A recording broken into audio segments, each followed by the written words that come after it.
What is SLBM and can small investors leverage this? Yeah.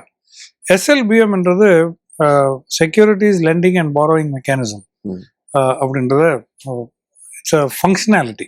அது வந்து exchange வந்து நடைமுறைப்படுத்துகின்ற ஒரு லெண்டிங் அண்ட் பாரோயிங் மெக்கானிசம். இந்த லெண்டிங் அண்ட் பாரோயிங் மெக்கானிசம் எங்கே வருது அப்படின்னு பார்க்கணும். இப்போ பொதுவாக ஒரு ரீட்டைல் இன்வெஸ்டராக அவர்கிட்ட பங்குகள் இருந்தால் விற்றுருவாங்க, லாபத்தை பெற்று வெளியேறுவாங்க, திருப்பி அந்த பங்கு விலை குறைஞ்சா வாங்குவாங்க. இப்படி தான் அவங்க பண்ணிட்டு இருப்பாங்க. பட் சில நேரங்களில் நம்ம வந்து இல்லாத பங்குல வித்துரும். கரெக்ட் தானே? இப்போ இல்லாத பங்குல வித்துருவோமா? வித்துரும்.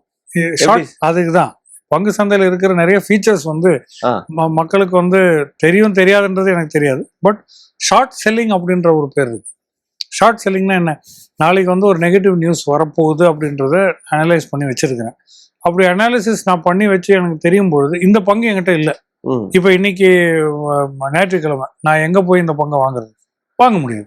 பட் நாளைக்கு வந்து இந்த பங்கோட விலை இறங்க போகுதுன்றது எனக்கு தெரியும். ஒரு இறக்கத்தை சந்தை பெரிய அளவில் ஃபார் சம் ரீசன் ரிசல்ட்டுக்கு இடத்துல வரப்போகுது, போரில் மாட்டிக்கிச்சு, சம் ப்ராப்ளம், லீகல் இஷ்யூ ஏதோ வரும்.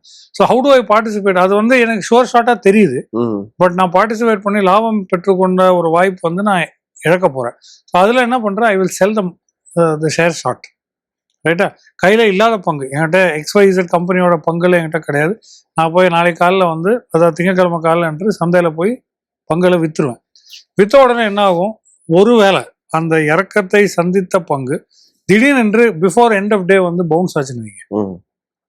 இப்போ எனக்கு இது இறங்கும்னு தெரியும்.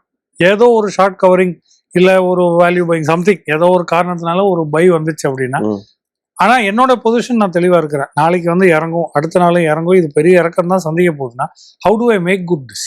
எனக்கு பொசிஷனை க்ளோஸ் பண்ணுன்ற எண்ணம் எனக்கு கிடையாது. ஓகே, நான் ஷேரை விற்றுருக்கேன், விற்ற ஷேரை திருப்பி வாங்கணும், அப்படின்னா இன்ட்ராடே ட்ரேட் ஆகிடும்.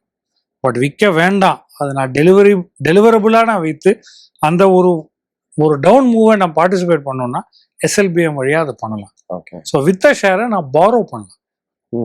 இப்போ நான் வந்து மார்க்கெட்டுக்கு போகிறேன். இது சிம்பிள் கார்த்திக். இப்போ என்கிட்ட ஒரு பண பற்றாக்குறை இருந்ததுன்னா நான் கார்த்திகிட்ட போகிறேன். கார்த்திகிட்ட இருந்து ஒரு XYZ தொகையை நான் வாங்குறேன். அந்த தொகையை வைத்து அந்த பற்றாக்குறையை முடித்து அந்த ஒரு குறிப்பிட்ட அந்த ஒரு நேரம் முடிந்த உடனே I repay the money to with interest, without interest, அது depending on our arrangement. Right? இந்த பணம் பாரோயிங் போல தான் ஷேர் பாரோயிங் கூட.